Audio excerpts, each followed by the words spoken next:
Yo, Charlie Ritchie here. We are live for AEW Dynamite episode 2, or 3 technically, count the introduction, but second Dynamite episode. Post Blood and Guts, and we have a lot to talk about. We're jumping right into the show. I'm going to try to differentiate and start doing just more flat out show work.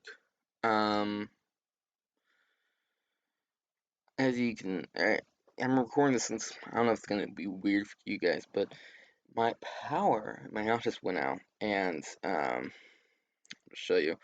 Studio OS for me works offline, so I can record it and ed, put the profile picture and the picture on it and stuff like that.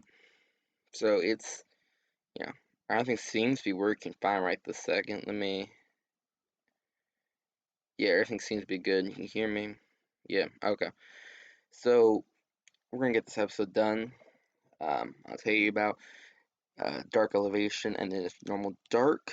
I'm also gonna talk about some other stuff I'm working on to make the series better. I'm working with some graphics, to make it, I guess, a little more cooler in a sense. I don't know, but yeah, start off the show, get a little highlights of Blood and Guts, and then pans the crowd. We get told by the announcing team that Yuji Nagata was attacked in New Japan Strong here in America, and my Bullet Club, and he will not be able to make it here tonight. So John Moxley comes out and issues an open challenge for the belt as he is forced to defend it due to contract obligations as his opponent fell through. In real story related, Yuji Nagata had a New Japan show and he couldn't make it, and I forgot to, I had to kind of work around it. So we said, all right, let's just do an open challenge. And it's answered by the Elite's Carl Anderson. Yes, member of the Good Brothers with Doc Gallows. Carl Anderson comes out, makes a little speech about, he's a former top guy in Japan. He would love to get a victory and win that belt to show that he is still the best gaijin in the entire world. Again, we're trying to show a little trying to differentiate Carl Anderson versus like when it's serious when it comes to ringing and like backstage little like sketches. So let me click. Really good match. Monks and Anderson, really good. I'll put that note in Donk House. I edited Brand Color Swedes and Road Age anymore, which is good. We didn't get a little angle of Nyla Rose just being dominant and Vicky Rowe kind of hyping her up, just a little more usual kind of hyping, I guess. And then Cody Rhodes. So in real life, Cody Rhodes did a whole weird challenge to Anthony Ogogo, which in my opinion was not the best of promos. So here it's just Cody lays the challenge out to Nick Comoroto for double nothing, just straight out like no big announcement, no big fanfare to it backstage. Challenges him to a hardcore matchup and says, I will not let stand any defectors of my name, and I will gain the trust of the public, I guess, back, and not let the factory run roughshod around the company. Just something kind of simple. It doesn't need to be super big. Just, makes Cody look normal without it being like weird American Dream.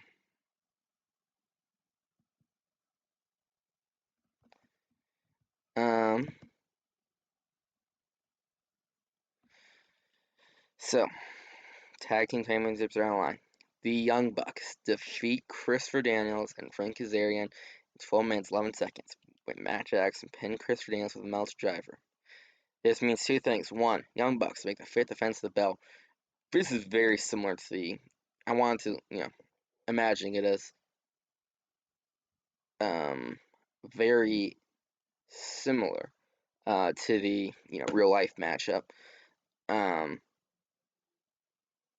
I guess the blood didn't happen just because he wouldn't take the stump up in the game, but whatever.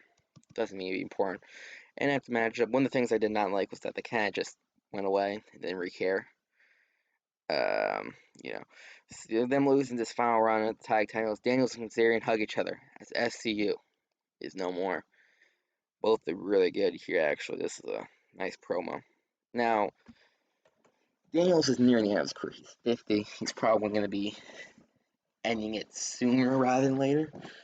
Frank Kazarian, meanwhile, I think he's got a couple more years left. But I wouldn't be surprised if he's nearing ending it soon. But I think he'll have a little more to do. While with Daniels, it's going to be rounding it up for him. We didn't get a little promo here. Alex Marvez interviews Anna Page. He's stale. I guess I'll change that here in a minute. And Brian Cage and Taz are a poor combination. Jeez. I got notes here. Brand color shouldn't be an Asian. I already fixed that. Split, Don, and Carl Anderson. Split, Taz, and Brian Cage. I don't know what I'm gonna do now. I guess Brian Cage's on some. Taz is like its own mini camp with Team Taz. I don't know. He just says, he dodges a question from Omega. Focuses straight on Cage and says he's gonna beat him at Double or Nothing and get revenge. Yeah, thank you. We then get another little promo here as Page and Sky laugh about Allin falling and pushing him down those deadly steps and trash Sting for failing to save WCW. I want to make Sky and Page just look like fucking dickheads. Like, they don't need to be like a whole, like a, super strong. They just need to be like dickheads. Like, like they don't like Darby and Sting particularly. They're gonna be dickheads about it. Not like Weasley, just like they're gonna do crappy things to them, basically. Be egotistical, I guess. All ego. See the jump, whatever. Anyway, Don says Omega doesn't care who he faces as he knows he will win against Pac or Orange Cassidy. Pac versus Orange Cassidy coming up. Pretty good matchup here, too. Orange Cassidy drew with Pac at 20 minutes after the time limit expired. This was the original finish for the match before, in real life, Orange Cassidy got dinged with an injury. I decided to keep it mostly because I thought it was cooler to have more time limits involved and more draws. And Pac is like the king of draws, I'm pretty sure. He's gone, I think, one or two already with his record. I'll check his, before AEW record. But, Cassidy is his, own thing, kind of. It's, his first draw, I think. So it's, I guess it's idea is just to bring up the idea that time limits can be done more around the company. And then Omega comes out laughing, cackling, just being evil. He's just like, if neither of you guys could beat each other, how do you think you're gonna beat me? I'm the best in the world. And Tony Schiavone comes out, like, not so fast. Listen, I've got Tony Khan on the other side of the phone. He's telling me that you will be facing both men at Double or Nothing.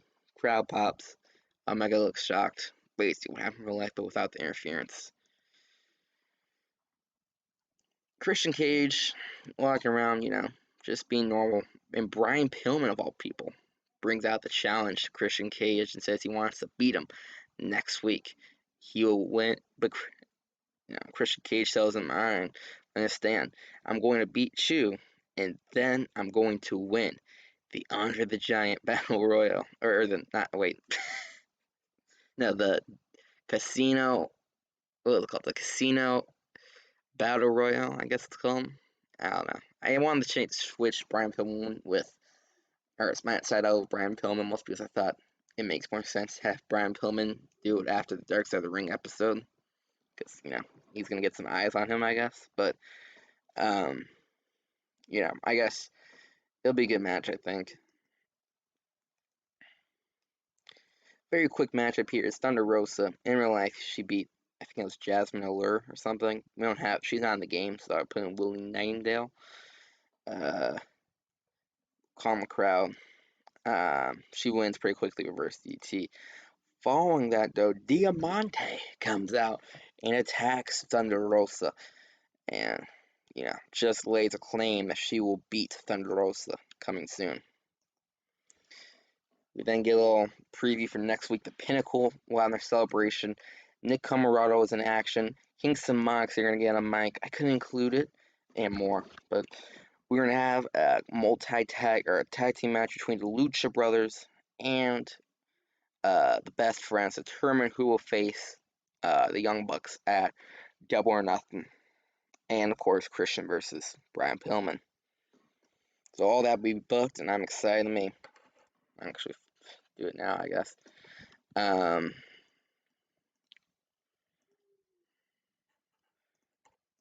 Lucha Brothers, Best Friends. I'll mess with that in a little bit. I won't show you guys who wins. And then Christian Cage versus Brian Pillman Jr., who's, let me check his record real quick. He got a pretty good record, all things considered, besides MLW. Let me see here.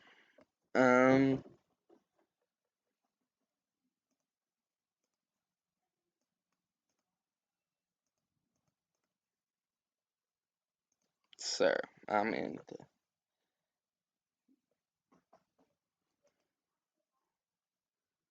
for the little cut you just saw there. I just got a power back, so it took me a minute to organize it again and get everything set back up. But yeah, let me finish this. Cage Pillman and Brothers with Best Friends. Both of the big matches, and then Pinnacle celebrates. Okay, we're good. So now we have a little angle here. Darby Allin, comes out and he's like hurt, man. He's suffering, but he's gonna keep going. He's gonna get in there. And Miro is just looking like a beast compared to Darby Allin. He's all hyped up, or looks all hyped up, I guess. And by that good heat and decent wrestling, Miro defeated Darby Allin by pinfall with the Bullplex. In a match, we had Ethan Page run in and attack Allin. Miro wins AEW TNT Championship. So, I had Ethan Page interfere so we can kind of get that started. Put more of a, Ethan Scorpio Heart helping out Miro because they do not like Darby Allin type thing. We know basically kind of what happened at the end of in real life show. Lance Archer and Jake Roberts come out. Lance Archer makes this claim for the title Miro holds. Allin kind of brawls with Sky and Page with Sting as well. A little brawl breaks out between those four. And there's just a lot of tension as it becomes clear that Miro looks to hold on to title for as long as he can, but Lance Archer is not behind, or not behind on his heels, I guess. Finishing off 64, pretty good show. I'm gonna need to update this and figure what the hell's going on with that. We got a good Matt, we got good Mike Foreman's showing the overness of everyone. Or highlight package, I guess, Good showing here by Moxley and Anderson for our match tonight. Orange Cassidy and Pac also had a good match as well. Or a really good match as well. But yeah. So I'm going to show you guys a few things. First, I'm going to show you some of these downloads here. I'm working with some of these graphics to see if I can get some graphics started up. So for each episode of Dynamite, I can show you the match card before the show. Then, where is it? Basically, I've just been working on that, and there's some, show you these pictures of, just working on some of these normalized pictures for the I guess cover of the video, which has been just been working on it, just making it look nice. everything. Yeah. I was gonna do this, show, someone's gonna take on Moxley, but I didn't really like how it looked. In the end, it kind of looked a little amateurish to me. So I was like, alright, I won't do it. I'll find something else to work with it. I think it's something similar with Dark and Elevation, which you might see if I do another episode, or I do episode soon. I'm not fully sure. Thinking about doing like a Dark slash Dark Elevation like thing, and with the graphics. But for now, yeah, I think that we're gonna. Oh wait, let me show you. Hold on. Let me show you now the. Where is it? Show history. Yeah. First episode of Dark Elevation. Miro beats Matt Angel. Matt Angel, we got him on for this next episode, or the actual Dark episode. He did not horrible, I guess. Just normal enhanced talent. I don't know if I'm gonna bring him back right this second, but he's not someone I'm gonna be doing much with. You think at the whole Paige and Sky talk trash about Allin kind of promo. Stu Grayson then gets a victory over Sean Dean, being one of our, big top prospects that I'm working hard on. Then we have Abaddon defeating Rio Mizunami. She was on the roster from the beginning, so I had to re-sign her. This picture's scary though of Abaddon. Jesus, so looks like she's like bleeding out the head, and that's creepy. Oh, and then wait, I missed this. Penelope Ford called out Abaddon, kind of like in one of those dark type storylines. Getting set up. The Gun Club, Colton and Austin Gunn get victory over Milk Chocolate, Brendan Watts, and Randy Summers. They've been a really good tag team. For us, I might keep bringing them on, but they actually technically outperformed the Gun Club, which was funny. Then Ricky Starks defeated On Angels. Normal type match there. You get the Elevation interview. Paul White interviews Danny Limelight. And then Dustin Rhodes gets the victory over Richie Slade. Tay Conti and Thunder Rosa beat Diamante and Layla Hirsch. Continuing the whole Diamante and Thunder Rosa feud. Then you get a little interview of the Side-Out brothers talking about their lives as brothers and, finding the third eye, so to speak. Which has been, I guess, their kind of gimmick. I don't know, it's hard to figure out, I guess. And then they defeat the Shulk, Agent Alanis, and Liam Gray, who are now unemployed. I didn't bring them because they finished off their contract with us. Liam had a good performance. My bad. There you go. Dante Martin here then defeat Jack Evans. Evans is doing alright, I guess. I don't know. He's not. He could be better.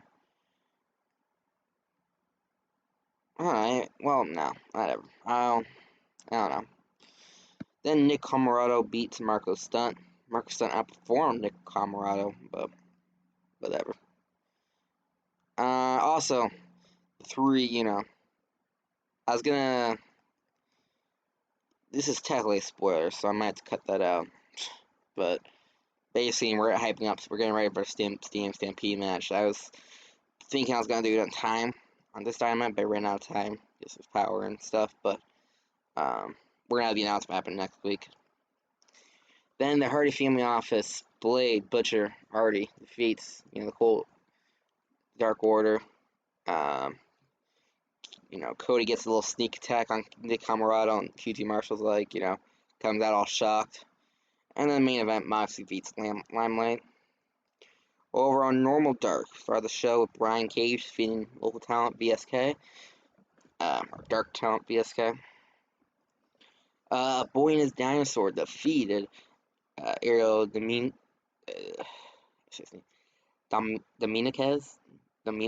I don't know, and Matt Angel. Sorry, 1 second. Then Diamante defeated Rain, local talent. Rosa came out to watch the match. You gotta get a little, you know, Cody Rhodes and Dark Order type, like Dark Order call out Cody. And then Anthony Ogogo defeats Fuego del Sol, which, eh, that sucks. I wish Ogogo was better overall, but, he's, okay.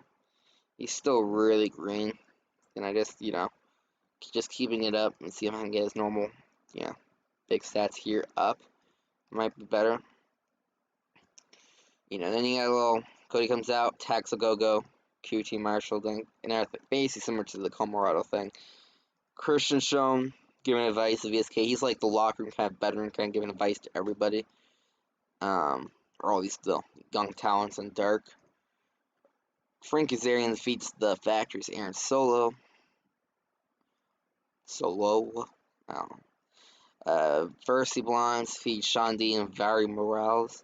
Valerie Morales is actually really good, which I might have to bring him on just forever because that's just, a really good performance by that dude. Where are we?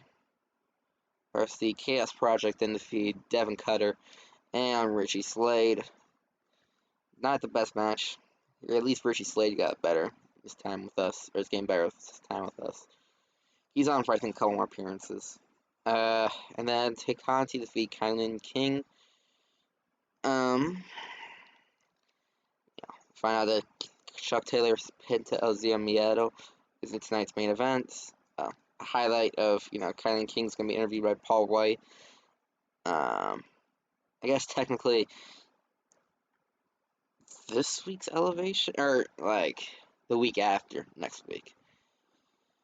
Gotta try to figure out because they're not Tuesday, and if that's yeah, okay.